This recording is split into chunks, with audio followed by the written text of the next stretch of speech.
What is up, fight fans, and happy Sunday to you. This is Ringside with Roy, and we're coming to you live and direct from the car while I drive my son to sleep. He is actually sleeping now, which is great. So I can go into detail about Noel Mikaelian's revenge on Badou Jack. I just did a video last week when I spoke about Jai Apatai and who he could fight next, what's next for him. And I mentioned Badou Jack without real reference to the fact that he had a pretty big test ahead of him in last night's battle or rematch with Noel Mikaelian. And a lot of people would have thought that Noel Mikaelian would have been victorious in their first fight, and that was a majority decision in the way of Badou Jack, who retained the WBC. He took the WBC title from Mikaelian.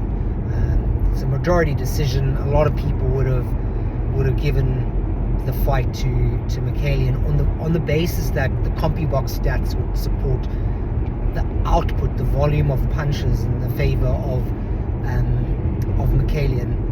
670 punches to 369, so almost double what Badou Jack had done. But the judges saw it in the way of Jack because they thought he landed the cleaner fights. I watched the fight back. I would say it was definitely Noel Gavor's victory. I don't think Badou Jack should have won that. I think he knows it, and he came into the fight last night, and it was a dogfight. Both fighters had points deducted. Mikaelian in the 7th round for punch to the back of the head, and then Badou Jack in the 8th round. So really scrappy event, and also in the 7th round, both men, because he hit him after the break in the back of the head, and both men's teams jumped into the ring to intervene because they started fighting after the bell, which you obviously cannot do. Ref tried his best to control it, but it was a scrappy affair, and unanimous decision, rightly so. WBC title goes back to Mikaelian. And I'm disappointed to say that this fight didn't really have the mass appeal that I think it should have. I think they're two good fighters, although Badou Jack is long in the tooth. He's 42 years old. I think he's still got a few fights left in him, but he's already had wars. I said it in the last video I did last weekend. He's had some real dog fights in the past, and Mikaelian is 33. He's a lot fresher, and I think he technically is a very sound boxer. He's a good fighter. He's got a lot of different attributes. He can throw punches and bunches, good combinations, good head movement.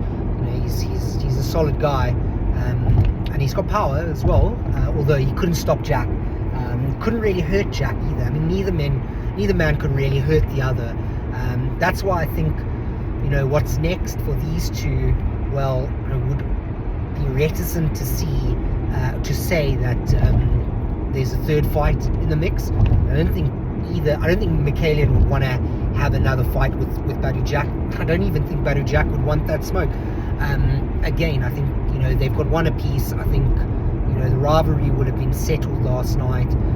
I could be wrong. It could, if it makes money, it makes sense. It could be a third fight in the mix. But for Badou Jack, he's a 3-weight world champion, which is already an amazing achievement.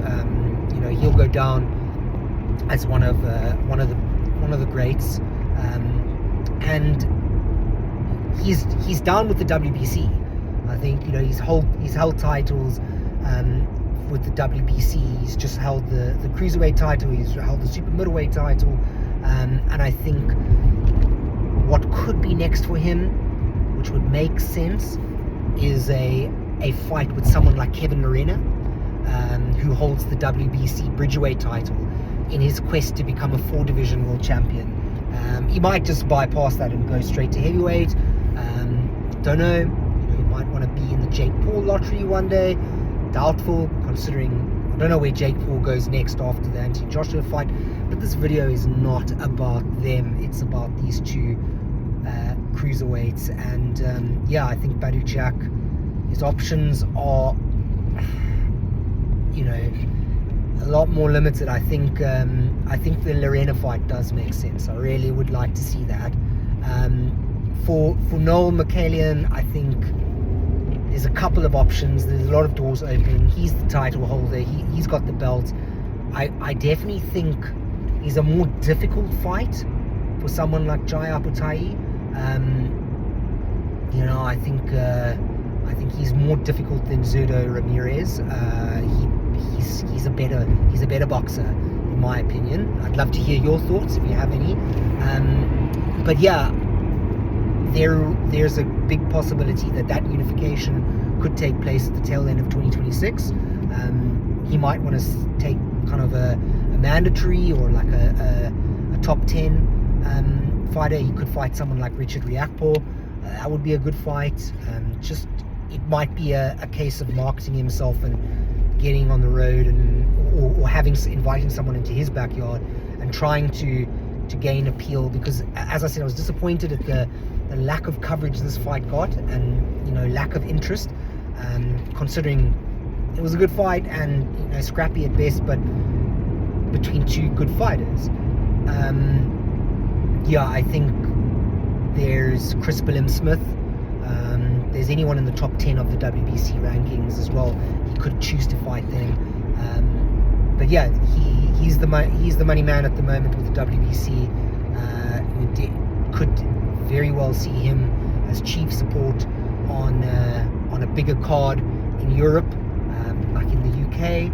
Promoters might be keen to make that fight, or make that a possibility, or somewhere in the States as well, or in Saudi. You know, it's becoming the capital of boxing. Anyway, disappointed the coverage. Happy that the right man won, and that there was the righting of the wrongs in the wrong decision that I thought in Saudi Arabia earlier last year, or earlier this year, excuse me. Yeah, like the channel, or like the video, subscribe to the channel if you like what I'm saying, comment if you like or you don't like what I'm saying, and yeah, it would be really good to hear from you. Have a blessed Sunday, everybody. All the best.